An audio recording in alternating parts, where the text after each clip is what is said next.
കൊതുകുതിരി കത്തിച്ച് വെച്ചിട്ട് അതിൻ്റെ മേലെ കൂടെയാണ് കൊതുക് പറക്കുന്നത്. കണ്ടോ? എന്താ ഇപ്പം ചെയ്യാമെന്ന് ഇങ്ങനെ ആലോചിച്ചുകൊണ്ട് നിന്നപ്പോൾ യൂട്യൂബിൽ ഒരു ടിപ്പ് കണ്ടു. അതൊന്ന് പരീക്ഷിച്ച് നോക്കാം. പരീക്ഷിച്ച് നോക്കിയിട്ട് റിസൾട്ട് എല്ലാവരുമായിട്ട് പങ്കുവയ്ക്കുന്നതായിരിക്കും. കുറച്ച് പെരുംജീരകം വറുത്തെടുക്കണം അതിന് വേണ്ടിയിട്ട്. ഈ പെരുംജീരകം ഒന്ന് ചതച്ചെടുക്കുക. അതിലേക്ക് വെളുത്തുള്ളിയും കൂടെ ചേർത്ത് ഒരു 1-2 അല്ലി വെളുത്തുള്ളിയും കൂടെ ചേർത്ത് നല്ലപോലെ ചതച്ചെടുക്കണം. ചതച്ച് വെച്ചതിലേക്ക് കുറച്ച് മഞ്ഞൾപ്പൊടിയും കൂടെ ചേർക്കണം. നല്ല പ്യുവർ മഞ്ഞൾപ്പൊടി ആയിരിക്കണം. മഞ്ഞൾപ്പൊടി ചേർത്തിട്ട് നല്ലെണ്ണ ഉള്ളവർക്ക് നല്ലെണ്ണ ചേർക്കാം. ഞങ്ങൾ കുറച്ച് വേപ്പെണ്ണയാണ് ചേർത്തത്. വേപ്പെണ്ണ ഇങ്ങനെയുള്ള ക്ഷുദ്രജീവികളെ തുരത്താൻ നല്ലതാണെന്ന് കേട്ടിട്ടുണ്ട്. അതുകൊണ്ട് ഞങ്ങൾ കുറച്ച് വേപ്പെണ്ണയാണ് ചേർത്തത്.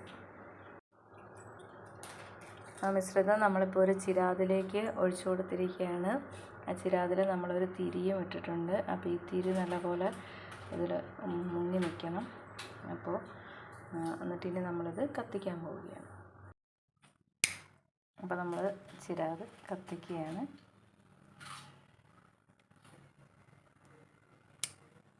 ഇനി നമുക്കിത് കൊതുകുള്ള ഭാഗത്ത് കൊണ്ടുപോയി വയ്ക്കാം.